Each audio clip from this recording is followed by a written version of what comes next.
tudo bem? Seja bem-vinda e bem-vindo para a aula de foliculite, perifoliculite e inflamação de glândulas sudoríparas. Vamos começar? Nesta aula, nós vamos estudar uma pequena introdução, vamos conversar também sobre acne vulgar, rosácea, rinofima, dermatite periorificial, hidradenite supurativa, foliculite eosinofílica e hidradenite équina neutrofílica. Foliculite, a inflamação do epitélio folicular. E a foliculite pode ser infecciosa, quando é causada por bactérias, fungos e vírus, ou pode ser não infecciosa, por exemplo, a acne vulgar, a rosácea e a foliculite eosinofílica.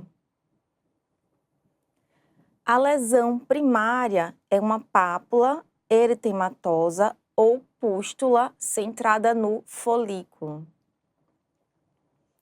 Na histologia, nós vamos ver uma inflamação no epitélio folicular.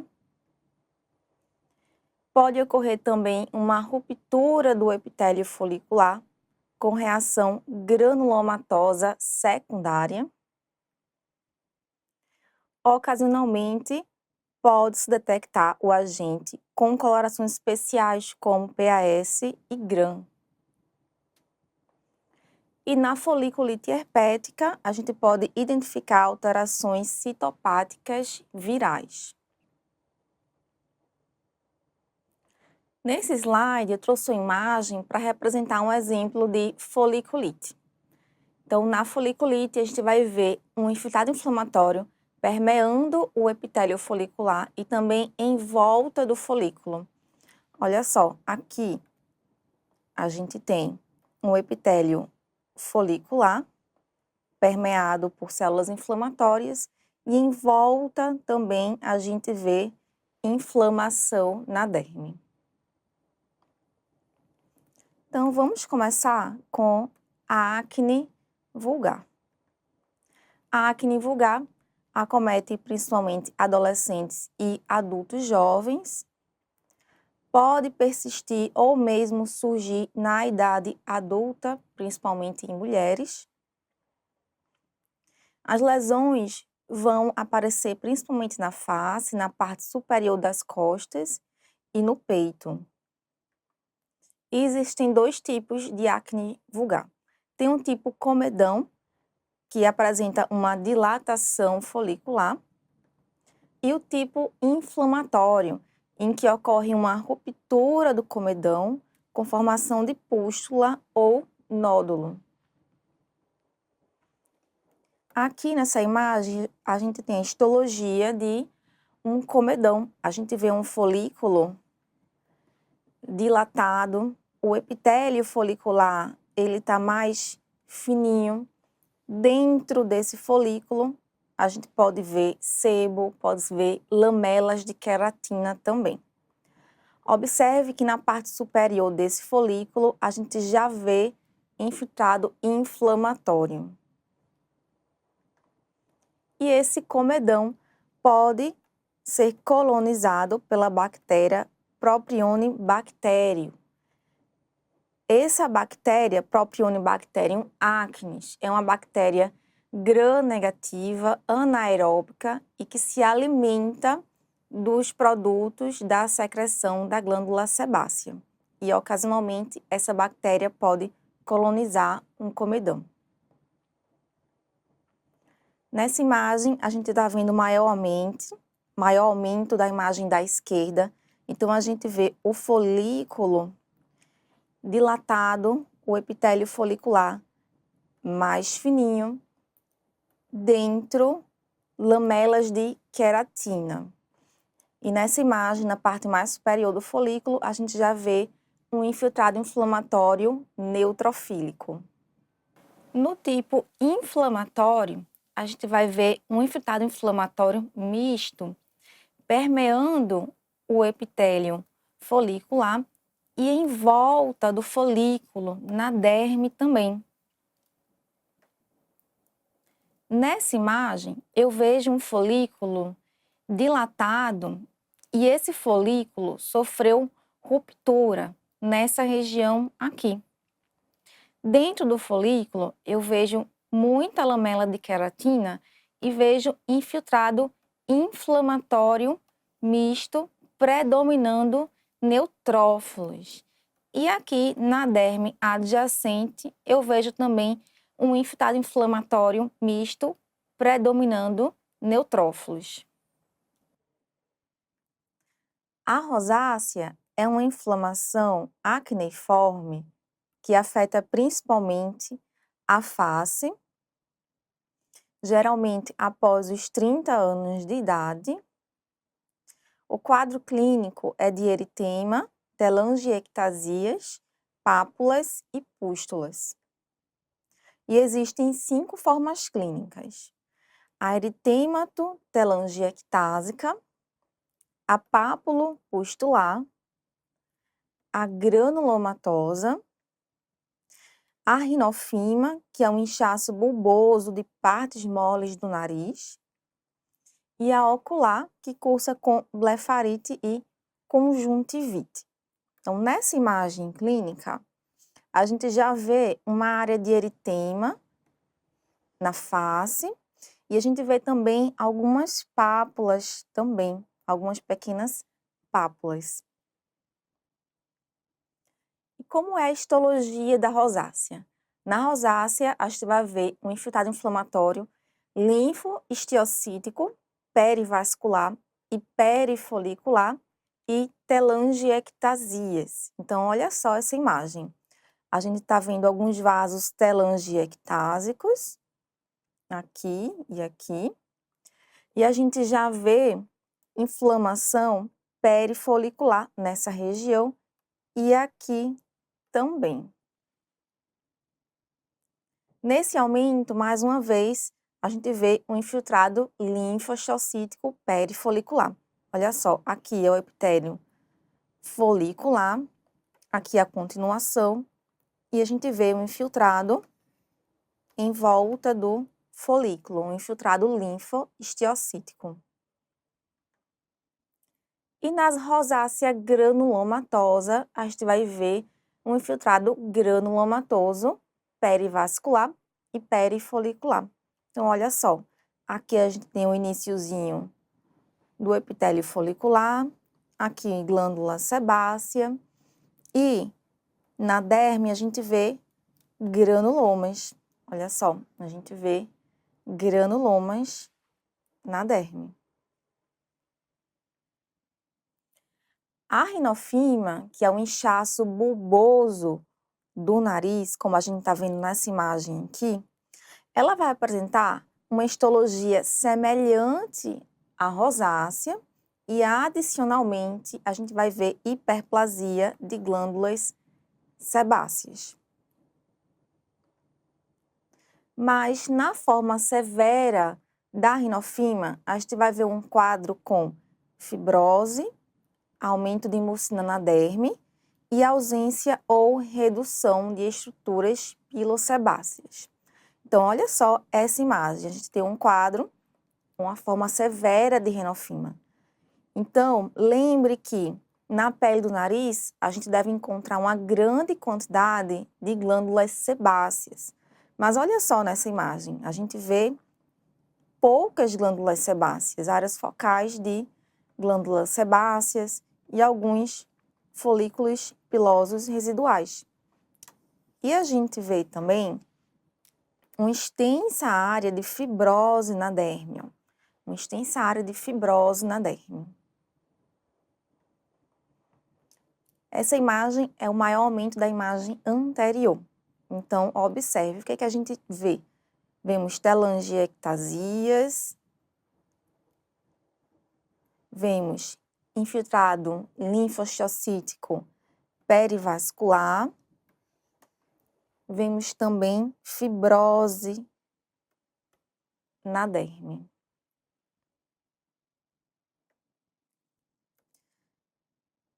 A dermatite periorificial vai acometer principalmente mulheres entre 15 e 45 anos de idade. Geralmente, existe a história de uso de corticoide tópico ou inalatório. O quadro clínico são de pequenas pápulas vermelhas e pruriginosas. E essas pápulas, elas vão ocorrer mais em volta de olhos, narinas e boca e ocasionalmente próximo a regiões genitais. Aqui nessa imagem clínica, a gente vê uma área de hiperamia próximo às narinas e aqui próximo à região da boca.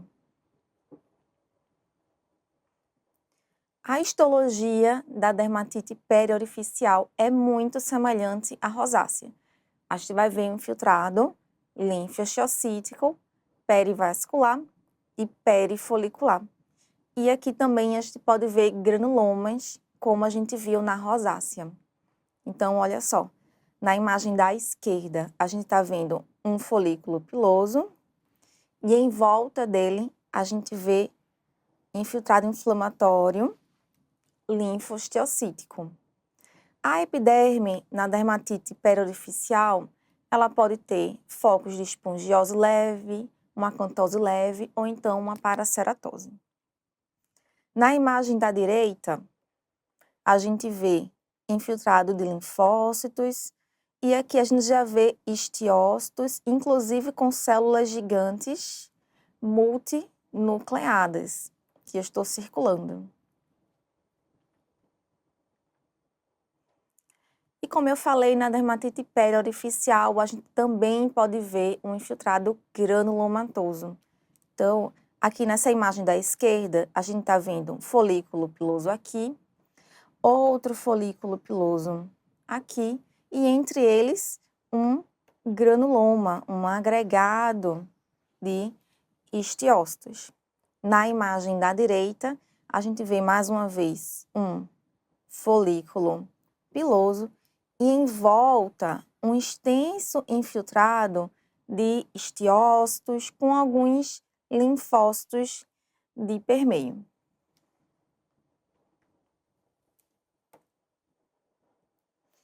A hidradenite supurativa é uma condição inflamatória crônica que afeta folículos pilosos e glândulas apócrinas.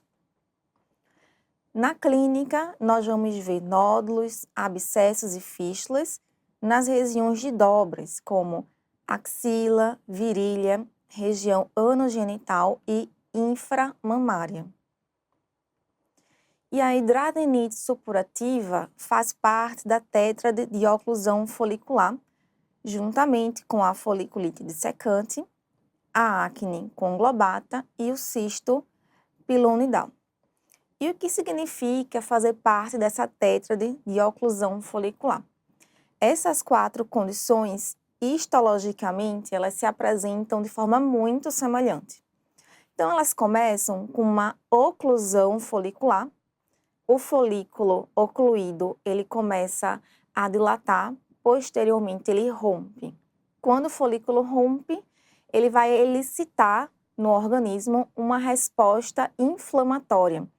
Então, vai chegar lá, próximo àquele folículo que sofreu ruptura, um infiltrado inflamatório misto, posteriormente pode ter fibrose também. Então, essas 4 condições, histologicamente, elas são muito semelhantes. Nessa imagem clínica, o que a gente vê? Uma região de axila com várias áreas de nódulo e várias áreas de retração também da pele. Então, como é a histologia da hidradenite supurativa? O que a gente está vendo nessa imagem? Olha só, aqui a gente já vê um estágio em que o folículo já rompeu. Então, a gente vê o epitélio folicular residual. Olha só, aqui a gente tem um pouquinho de epitélio folicular residual.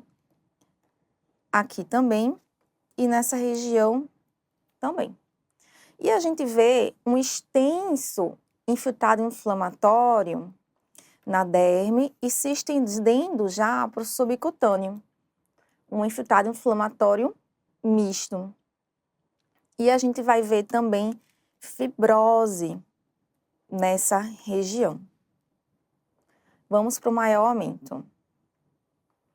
Mais uma vez, a gente vê epitélio folicular residual e extenso infiltrado inflamatório misto na derme com fibrose. E na hidradenite supurativa, a gente pode ver ainda a formação de fístula, que pode ser revestida por tecido de granulação ou então por epitélio escamoso. Aqui, mais uma vez, um aumento da imagem anterior. Aqui a gente está vendo o epitélio folicular. Esse epitélio folicular ele é permeado por uma grande quantidade de células inflamatórias. E aqui a derme adjacente, a gente vê proliferação de pequenos vasos, a gente vê edema na derme e um infiltrado inflamatório misto. Na hidradenite supurativa, a gente também pode ver inflamação de glândula apócrina. Então, observe, aqui a gente está vendo glândulas apócrinas e elas estão permeadas por infiltrado inflamatório misto. A gente vê neutrófilos, linfócitos e plasmócitos também. A presença de inflamação da glândula apócrina não é um critério essencial para a gente diagnosticar a hidradenite supurativa, porque nem sempre a gente vai encontrar essa alteração histológica.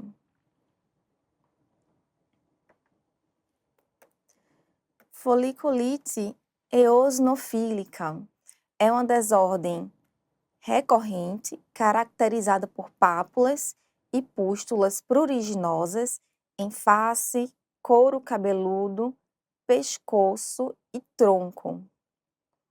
Existem algumas formas clínicas.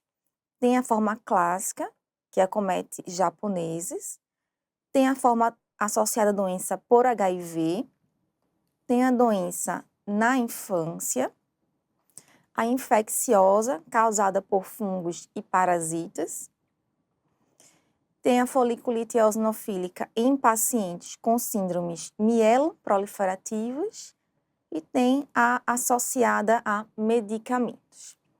Então, observe, nessa imagem clínica, a gente vê pequenas pápulas levemente eritematosas em região cervical. E a histologia da foliculite eosinofílica?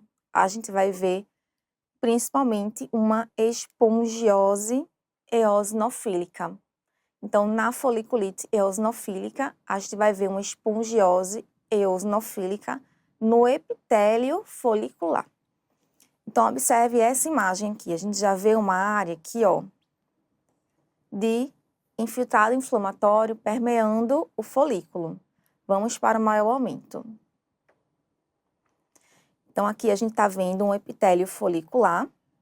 Eu vou demarcar o epitélio folicular.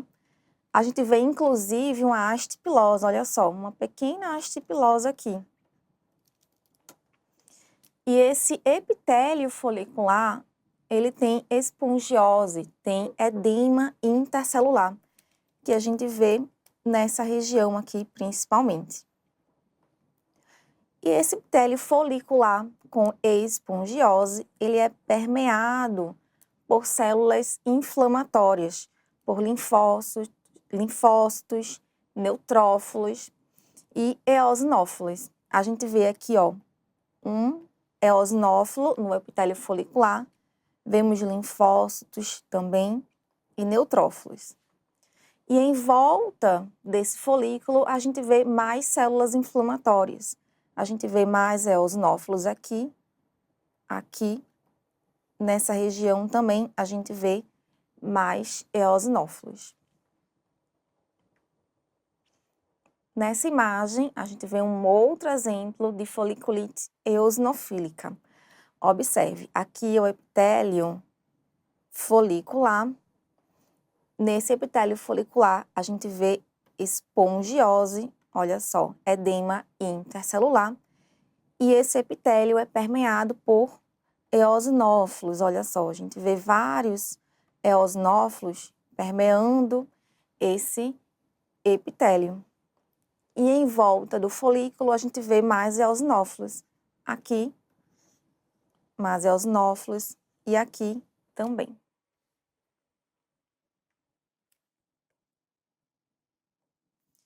A hidradenite écrina neutrofílica é uma dermatose neutrofílica benigna e autolimitada, comumente associada à quimioterapia.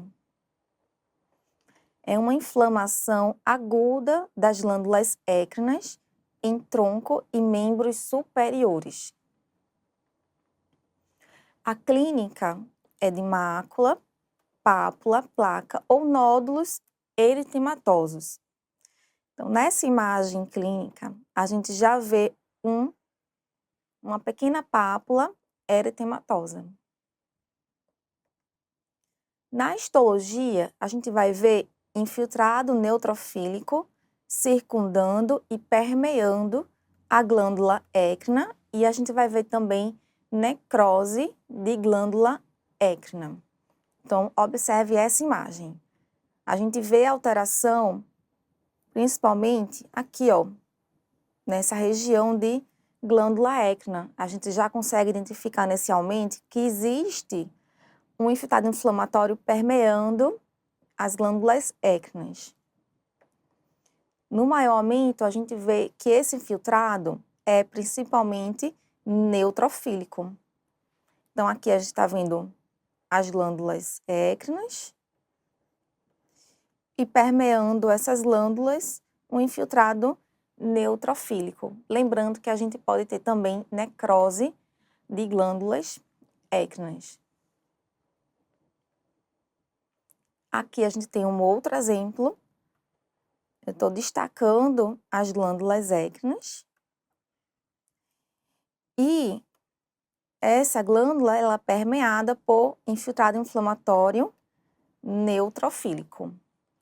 Uma outra observação sobre a hidradenite écrina neutrofílica é que ela ocorre comumente em pacientes com quimioterapia.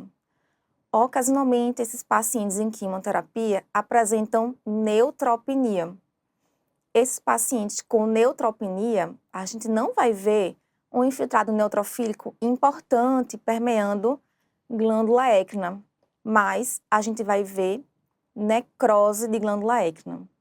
Então, se a gente está diante de um paciente com quimioterapia, neutropenia e tem necrose de glândula écrina, mas não tem infiltrado neutrofílico, ainda assim a gente pode dar o diagnóstico de hidradenite écrina neutrofílica. E concluímos a aula de foliculite, perifoliculite e inflamação de glândulas sudoríparas. Espero que você tenha gostado. Muito obrigada e até a próxima.